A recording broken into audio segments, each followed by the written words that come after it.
انہیں جانچ پرکھ کے دیکھا یہ میرے نبی کے در کی چوکیداری اور نبوت کے امور کی بجاوری رکھنے کے اہل ہیں یا نہیں۔ اللہ نے امتحان لیا۔ دنیا میں امتحان ہوتے ہیں، سکولوں میں امتحان، کالجوں میں امتحان، یونیورسٹیوں میں بھی امتحان، مدارس میں امتحان، مکاتب میں امتحان، جامعات میں امتحان، لیکن امتحان لینے والا کوئی نہ کوئی انسان ہوتا ہے۔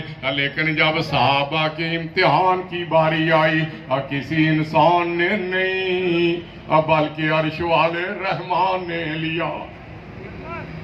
امتحان ہوتے ہیں، کسی کا امتحان ماسٹر لیتا ہے، کسی کا امتحان کوئی لیکچرار لیتا ہے، کسی کا امتحان کوئی پروفیسر لیتا ہے، کسی کا امتحان حافظ قرآن لیتا ہے، اور کسی کا امتحان عالم دین لیتا ہے، اور مختلف جگہوں پہ تقرریوں اور تعیناتیوں کے لیے امتحان لیے جاتے ہیں، جن میں لوگوں کی دماغی صلاحیتوں کو جانچا اور پرکھا جاتا ہے۔